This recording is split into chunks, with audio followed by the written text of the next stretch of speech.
When it comes to monster taming and collecting games, one series that's always scratched the itch for me is the Megami Tensei series, including the likes of Shin Megami Tensei and Persona.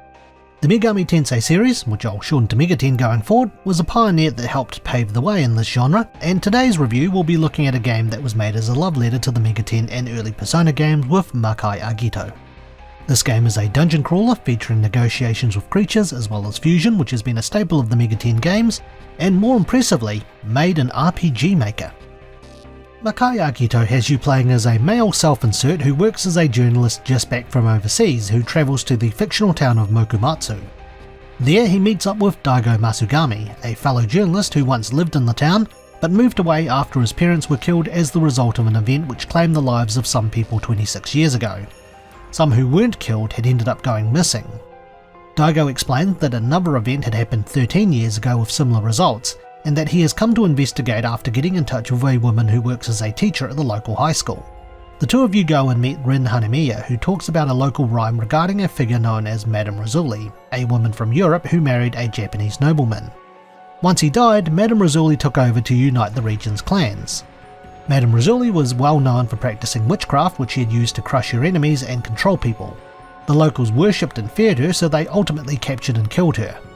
There was a rumour about her being immortal, so just to be absolutely sure, they cut her body up and spread the pieces across the land to stop her from coming back.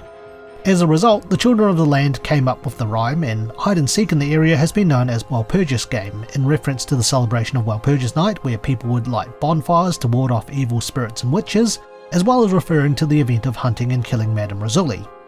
Since then, a week-long event known as the Witching Hour occurs every 13 years where people would go missing or end up dead, with people having no recollection of what happened.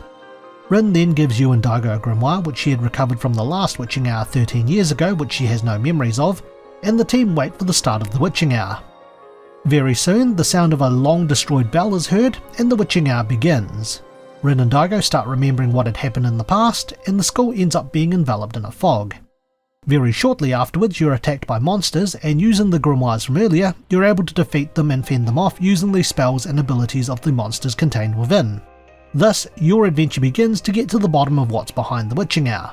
But is the game any good? Find out in The Good. As I mentioned earlier, the game is a love letter to the Megaten series, and it shows with its gameplay very much inspired by Shin Megami Tensei, Soul Hackers and early Persona. The game's overworld is very much Shin Megami Tensei, and the dungeons are on point, right down to common hazards and dungeon crawlers such as damage floors, one-way doors and pitfalls. However, unlike other Megaten games, I feel the hazards don't overstay their welcome, and they aren't annoying to the point of frustration. In dungeons, you'll often find shortcuts to earlier sections if you explore, which makes this a whole lot more manageable. A key element of the Megaten games is fusing your demons, which this game also manages to pull off. After recruiting your demons, or arcanes as the game calls them, you're able to merge them at any time and pass on skills from the parent to the fusion result. Each character can only have one arcane equipped at a time, and the arcane can affect a character's stats as well as their strengths and weaknesses. Arcane can also level up alongside the player, and it's encouraged to level them up as most arcane learn a couple of new skills as they level up. Any arcane you've defeated can also be summoned via synthesis, providing that you have the materials, often dropped from beating them, and money, though at the time of this review there seemed to be a bug where it didn't seem to cost you any money to summon a monster. Not that I'm complaining about that. Back on topic though, the game does a very good job at adapting the mechanics of the Megaten games, and the fact that this is an RPG Maker is also just as impressive, as I'm sure the mechanics would have been quite the task to implement. I think the game's difficulty curve is quite fair. While the game limits the frustration classic Megaten is well known for, I found that the game wasn't too hard, nor was it too easy. In fact, it's pretty simple to manipulate the game to be easier. Throughout the game you can find training accessories. These accessories are very useful as they can guarantee that a stat will increase when you level up. So you can have one for attack strength so you can deal a lot of damage, or one for health so you can tank a lot of damage, for example. Some arcane have similar passive effects, but if you're going to be merging and making stronger ones, then at least the accessories can allow you to manipulate your growth more freely. Once you get your characters to the ideal build, just slap on an accessory that can negate debuffs or status effects and you're golden. Stat manipulation accessories are very handy for the other two characters you recruit during the game, as they start off on very low levels and they have to ultimately catch up to your party over the course of the story. However, the game isn't without its faults, so let's explore those in the bad.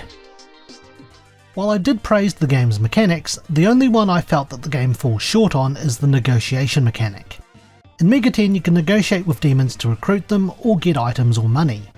With recruiting, a demon may ask you questions and how you answer them randomly determines their mood. Some may ask for payment or items before they decide to join you, or just leave and waste your time. The negotiation system has been simplified in this game, and you simply give the arcane an amount of money or an item.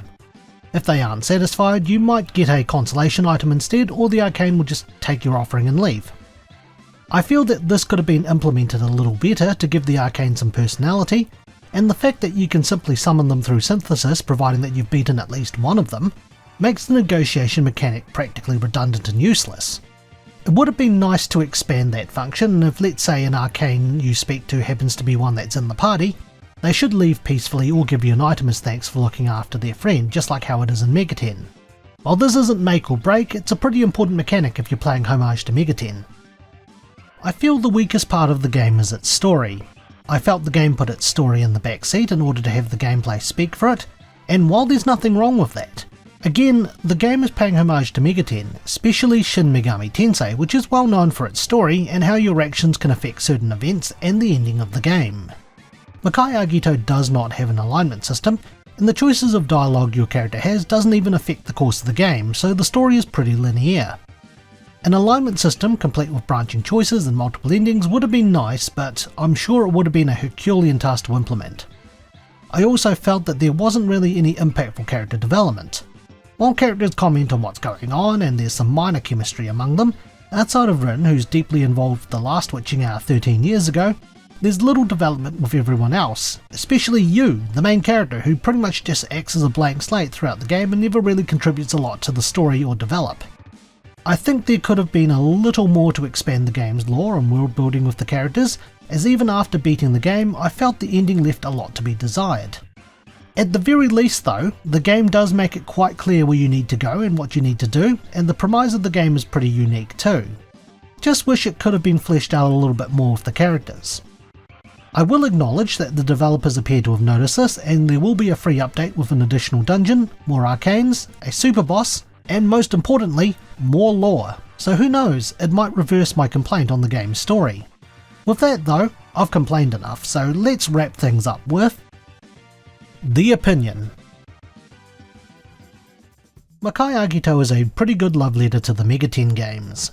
It's able to successfully adapt a lot of the mechanics, which I really appreciate, and the game wasn't overly hard, nor was it overly easy. It's clear to see that the game puts more emphasis over having the gameplay and its mechanics talk over the story, which, while works in some cases, isn't exactly the most ideal approach with being a homage to Mega 10 games, which balances a little bit better. Though with that free update I mentioned earlier, this will be a watch this space scenario, so let's see what's delivered. The game is a bit on the short side and I was able to complete it in about 10 to 12 hours, but I enjoyed my time with it. If you like Shin Megami Tensei, Soul Hackers or early Persona, then I think this game will scratch the itch. It's not as detailed, but for an RPG Maker game, I'm very impressed with how it turned out, and I think the devs should be proud of what they've achieved with it. Very interested to see where things go from here with updates and future projects. You've got my attention. So with that, it's time for my rating. I would give Makai Agito Mike out of 10. Thanks for watching and stay tuned for the next Infinite Backlog review. If you enjoyed today's review, feel free to like, comment and subscribe for more. You can check out our other videos or follow us on X, Instagram and Facebook. Once again, thank you for watching.